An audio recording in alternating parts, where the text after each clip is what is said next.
All right. I don't think I'm going to sleep much tonight. My brain is kind of firing on all cylinders.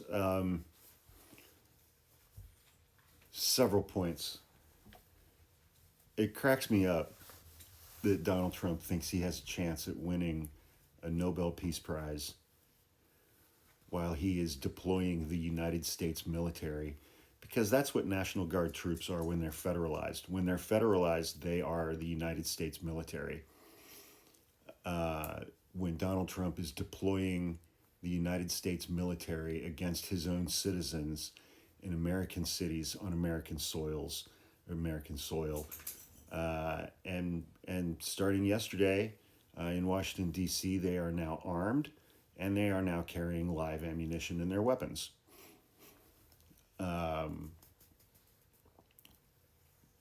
He wants to resolve the war between Russia and Ukraine. Vladimir Putin is ignoring him. Vladimir Putin absolutely clowned him and dog-walked him in Alaska, and since then, Vladimir Putin has completely ignored him. That's not going anywhere. He wants to end the Israel-Gaza, I don't even know what the hell you call that. That's not a war. They're just slaughtering civilians. Last week, they killed an entire Al Jazeera crew, 5 reporters and their crew. Earlier today, they bombed Nasser Hospital in Khan Yunis, and they waited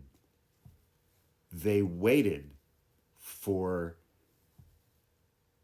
the press, and they waited for first responders to show up, and then they bombed it again and killed all of them.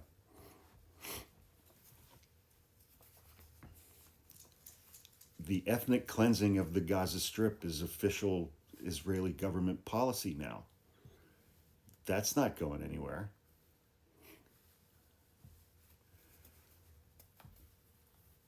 But I think we would be remiss if we didn't understand, within the context of what Donald Trump is doing in American cities with the United States military, he draws inspiration from Vladimir Putin. He draws inspiration from Bibi Netanyahu and the Israeli military. He draws inspiration from President Xi in China. He draws inspiration from Kim Jong-un in North Korea. These dictatorial, autocratic, authoritarian rulers are a source of envy and inspiration for Donald Trump relative to what he wants to do in the United States, in American cities, with the American military, against American citizens.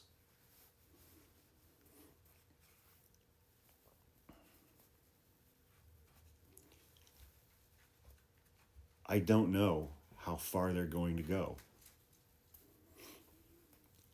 I do know that there is nothing and no one who is going to stop him. Congress is not going to stop him. This Supreme Court is not going to stop him. The midterms are 15 months away. The next presidential election is almost 3.5 years away. He is an authoritarian right now. He will be a self-declared dictator by the end of this year. And dictators are not removed through voting. They're just not. I don't know how far they're going to go. I don't know how to prepare. I don't know how to get ready for this. I don't know what members of the National Guard are going to do in Washington, D.C. with their handguns and their rifles and their live ammunition when Trump or Pete Hegseth or Stephen Miller orders them to open fire on American citizens, civilians. I don't know what they're going to do in response to those orders, because you don't tool these guys up with military weapons and live ammunition for no reason.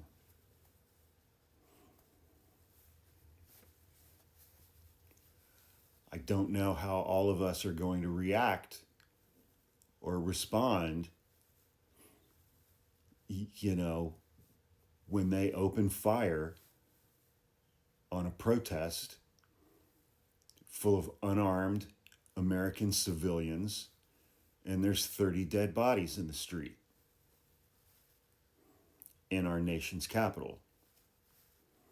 That'll probably happen on live television. It'll be live streamed.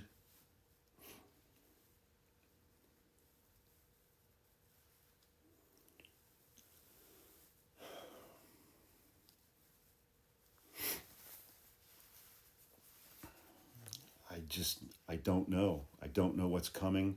I don't know how to prepare for it. But I know that it's going to get dramatically worse than it is right now. I just don't know what that's going to look like and where that's going to happen. Apparently he's tucking his tail when it comes to Chicago, even though apparently large numbers of black women in MAGA hats have been begging him to send the military to Chicago, according to him. I don't know how long he's going to be able to exist with his congestive heart failure and his cankles and his inadequate venous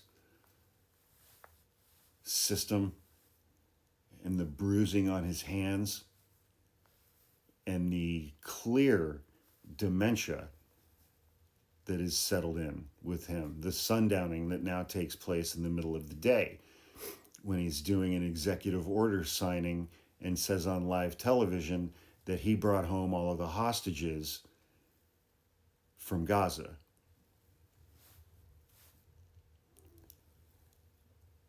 Or like a couple days ago when he said on live television that he looks amazing in shorts.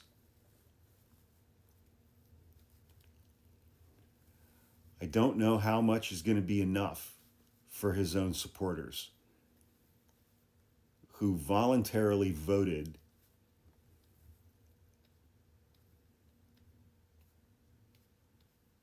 for a president who is racist, who has put 300,000 black women out of work since the beginning of his second term, who's demonizing the LGBTQ community, who's kidnapping immigrants and ripping apart families, kidnapping them off the street with his masked secret police force, his supporters who voluntarily voted for those things because they wanted egg prices to come down.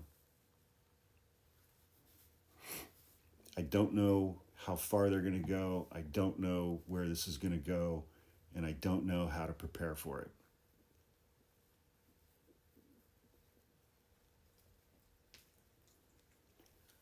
And I don't know what I am personally willing to risk in my own life to stand up and fight against this stuff.